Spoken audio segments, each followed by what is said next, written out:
La vocation, ça devrait venir naturellement.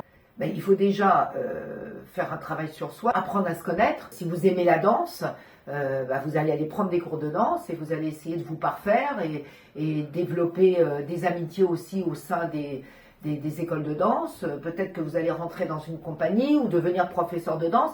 Mais après, vous êtes tout à la danse, donc c'est pas mal aussi. Parce que ça permet d'avancer, d'évoluer et puis d'avoir des belles sensations. De la même façon que quand vous faites du tennis, que vous faites, mais n'importe quel sport, n'importe quelle activité. Voilà, vous êtes un amoureux de la nature, vous adorez faire la cuisine, ça va développer, ça vous fait travailler vos sens. Il est important de développer ses sens. Donc ces sens, nos 5 sens, la manière de regarder, apprendre à écouter, les odeurs, sentir, ressentir, le toucher, voilà, la voix. Donc, vous vous rendez compte de tout ce que l'humain possède et qu'on n'utilise pas. C'est ça qui est assez, sans vouloir être négative, mais c'est ça qui est assez catastrophique. C'est une façon de manipuler les gens, le portable. C'est entré dans nos vies et je pense très sincèrement, bon alors maintenant il faut vivre avec notre temps, évidemment.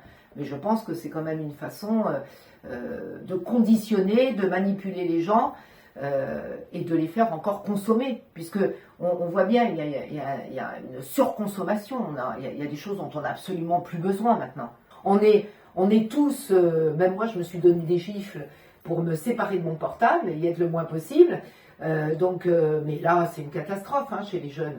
On est en train de vous parler à table, en même temps on regarde les SMS, on regarde les mails. Bon, vraiment, on s'abêtit. Voilà, moi je pense que la société, et je ne suis pas la seule à le dire, mais qu'importe, on s'abêtit. Parce que avant, moi j'étais de la génération où il n'y avait pas de portable, ben, on était obligé de lire, on sortait beaucoup plus et on faisait des choses intéressantes. Et on était obligé de créer des choses. Vous voyez, on allait en soirée, on créait une ambiance, on faisait attention de qui on invitait, on ne faisait pas rentrer du monde comme maintenant quand il y a des soirées, il faut du monde. Et puis, ce qui est catastrophique aussi, c'est que les jeunes picolent avant d'aller en soirée pour arriver déjà bourrés. Alors qu'avant, oui, bien sûr, ça picolait, il y avait un peu de fumette, mais on arrivait, on était à jeun en général. Vous voyez, là maintenant, et en plus, pendant qu'on est en boîte et tout, on est collé sur le portable. C'est une drogue, on nous a conditionnés à cela, et ça pour moi, c'est quand même, pour moi personnellement, je trouve ça assez grave. Et oui, ça ne va pas faciliter un beau partage et une belle relation amoureuse. Heureusement, il y en a quand même pour qui ça marche bien sûr.